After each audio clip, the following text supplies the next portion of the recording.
Hello, good day everyone. So here's the explanation for your how to compute your grade in OJT internship practicum. So basically, here's the following requirements. So we're going to have an Excel explanation and of course the details, as well as visit to our syllabus and our the Dean's memorandum. So let's begin with visit with your syllabus. For the syllabus, the grading system will be as follows. So since you're aware of that in our first initial meeting, so student practicum evaluation, that's 60%, required assessment or submissions of documents at 40%. So total of 100%. But of course, syempre, hindi porket mataas na nakuha mo sa evaluation, it means to say that's your grade. Okay, it's your grade na. Hindi po. It's also going to be based likewise with the quantity of number of hours that you have entered sa company. So there would be a ceiling or there would be equivalent number of hours or ceiling for your grades based on the number of hours that you have rendered. Okay, so that will be your grade based on the maximum possible grade determined by your number of hours. Now, just like any a regular course, your grade is based on the transportation table as follows: 98 to 100, that's 1; 75 to 76, that's 3. Okay, so going back with our Dean's Memorandum to discuss the, what I said, yung kanina ceiling. So here's the ceiling. So if you manage to get 600 hours or more or full compliance, but of course, having more, nasa inyo na po yun kasi ang kinakount lang po natin is until 600 hours. So that's 1. Now, in case that you have 500 to 599 hours, that is equivalent of 1.25, the 599, and down to 1.75. So your grade will be, your highest possible grade will be around the range of, if 1.25, 1.5, or 1.75, if you manage to get or render the serve, if you manage to render the 599 hours or 500. So meron siyang range po doon. Of course, syempre pinaka lower end dyan, 500, 1.75. And if 599, that's 1.25. And of course, in between. Kasi nga may dash siya, di ba? Meron siyang range. Okay? Next, for 499, that's DOS. 450, that's 2.75. So your possible grade here would be DOS 2.25, 2.5, and 2.75. So mas malaki yung bracket mo dito. Okay? And for those who fail to manage to got the required 450 hours, they will be marked as incomplete until such time that are going to be complete it, and the highest possible grade of INCs is 3. Okay? It's within 1 year from the completion. The highest possible grade is incomplete is 3. For those students receive INC June 19, they shall be excluded in the final list of candidates for graduation in September 2023. Okay? So that's our rule here.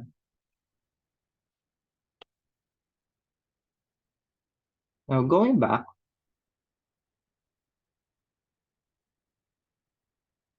to our Excel, so the first and the most important thing here is, of course, syempre, your student evaluation or the PES or the performance evaluation sheet ng ating direct supervisor. So for this evaluation, it should be given by your direct or immediate supervisor. And of course, it should be able to at least render 400 hours stationary or rotation. In case of rotation, that will be 200 hours. Or as it may deem so, or case-by-case basis. Kasi syempre, pag naghati kayo ng company, 500, 100, or may mga ganun kasi. So, you need to also consider that. Now, of course, syempre, the weight of the PES is dependent upon the proportionate to the time that you have accumulated or rendered yung number of hours or training nyo sa company or department.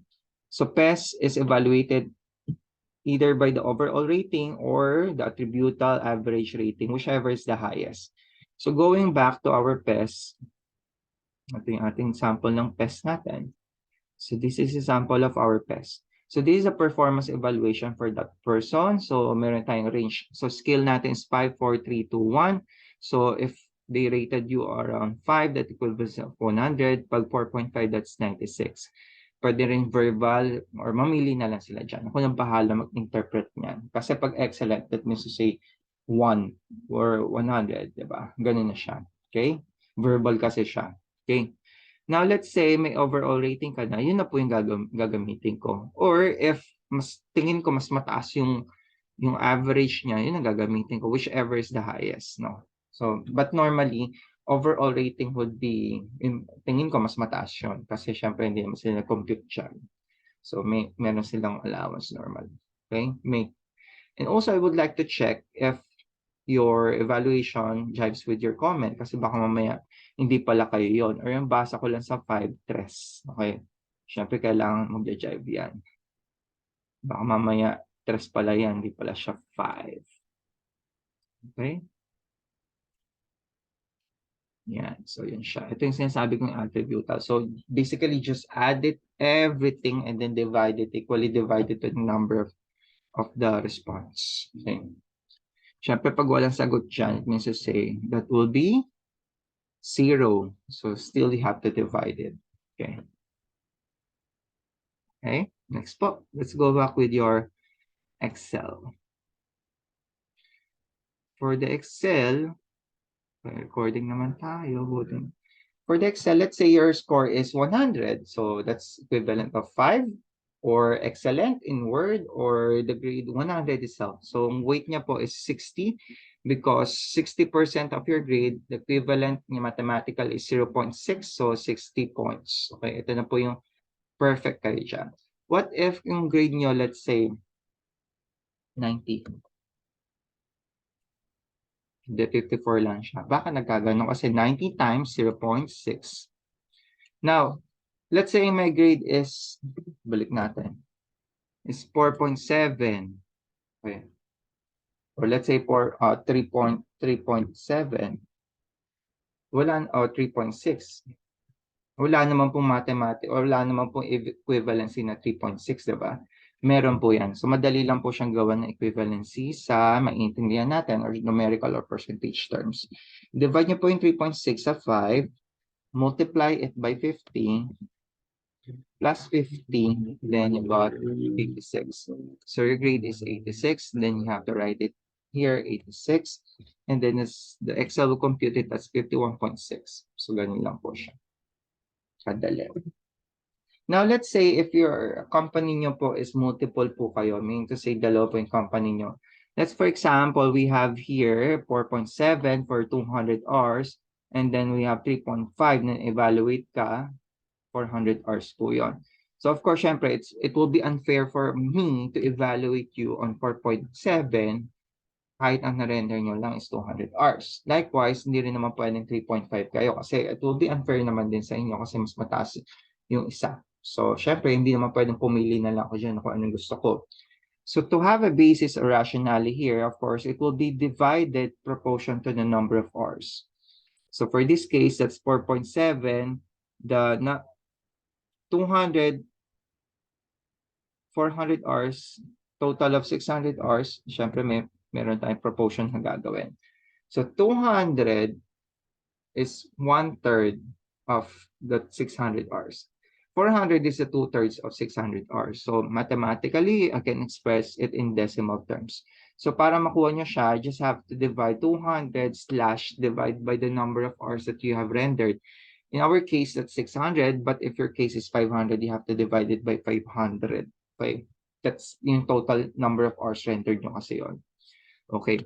So, now I divide it now. I got their score 0.333 or 1/3. Okay. For this one, 400 divided by 600, that's 0.666 or 2/3. Now, of course, syempre, hindi naman pwedeng weight ng i-divide ko na lang to, add ko na lang tapos divide by 2. Kasi nga, it is, we required a proportional, diba? Proportional siya. So, the solution is very simple. You just have to times this 4.7 to 0.333 to get 1.566. Okay? So, ibig sabihin score mo is 1.566 in the 1/3 of your grade. Okay? Excuse me. Okay, so ganun lang naman siya 'no. So, very easy math. So, add nyo lang 'to, 0.56 at 2.33 kasi ito yung 1/3, ito yung 2/3 yung grade nyo. So, baling total, it's 3.9. So, 3.9 tapos para mag-gets nyo siya kung ano yung ibig sabihin ng 3.9, you have to again 3.9 divided by 5 kasi yung perfect score mo times 50 plus 50. So, that's 89. So, ganun lang naman siya, simple. Now, of course, it will automatically compute here. Now, for orientation, other documentary evidence natin under OJT documentation. So basically, we have two 3-point system lang. No? 40, 20, 10. That's mean to say the document that you have submitted, complete, in order, timely, correct. So wala question doon. Kasi syempre, again, that's your document. Okay?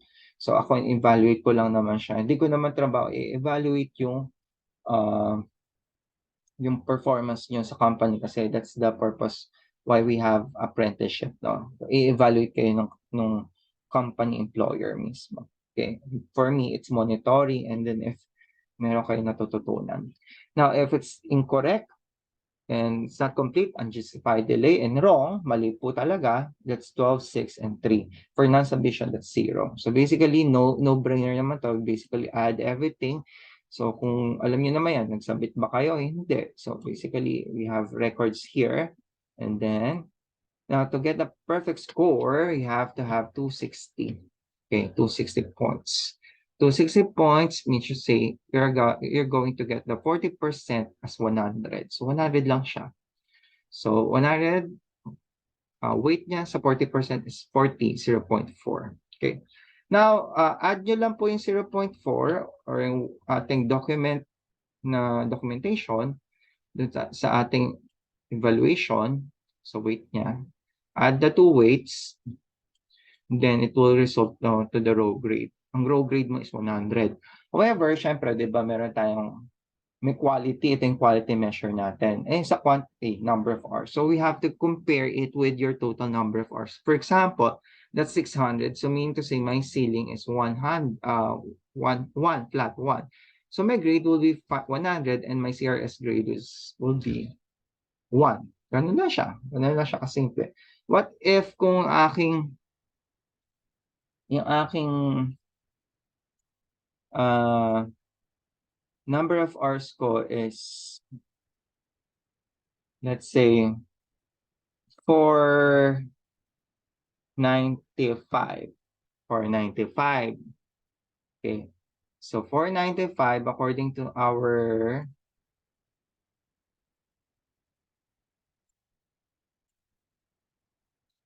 matrix here, 495.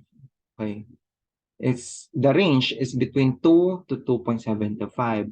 So the range is mas malapit siya sa DOS kasi DOS is 499 compare with 2.25 kasi 2.25 is somewhere between ano yan 470, diba? So, syempre range yan. So, I have to divide it per range. Okay, so it's unfair naman kung 2.75 pinakataas mo kasi mas malapit ka sa DOS. So, your maximum range or maximum grade would be DOS based on this math computation natin. Okay, so sad to say, even though you got a grade of 100 pero na-render mo lang total hours is 499 and your maximum grade would be DOS. So yung grade mo would be pang DOS lang. So that is around 87. So your grade would be DOS. Ganon kasi siya. We have to consider the maximum number of hours as well. I mean, your highest possible grade based on the quantity or deliverables nyo in terms of training hour. So, syempre, hindi porket mataas ang evaluation, yun yung grade mo. Hindi rin naman porket kompleto ka ng 600 hours, flat 1 ka. Kasi hindi rin naman tayo nakabase lang sa quantity. Kailangan may quality or both. Okay? So, ganun po siya. What if kung ano siya, 599? Syempre, 599 or let's say, ang na-render mo is 580. So, malapit naman sa 599 yan, di ba? So, syempre, yung maximum grade mo would be 2.25, diba? So yung final grade mo would be 97. And then of course, yung CRS grade mo is 1.25. May iba kasi, okay, ang raw grade nila is 97. Okay, kunwari lang ha,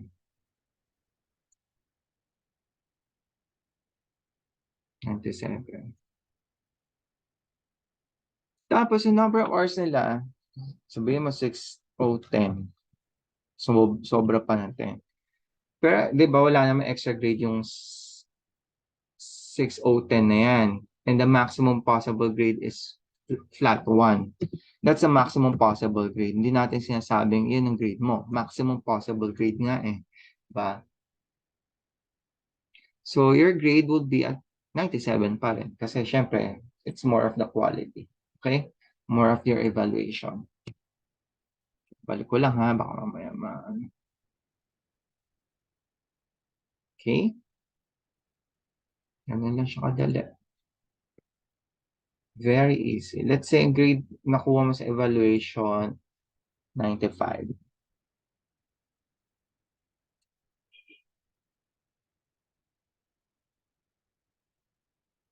The 1.25.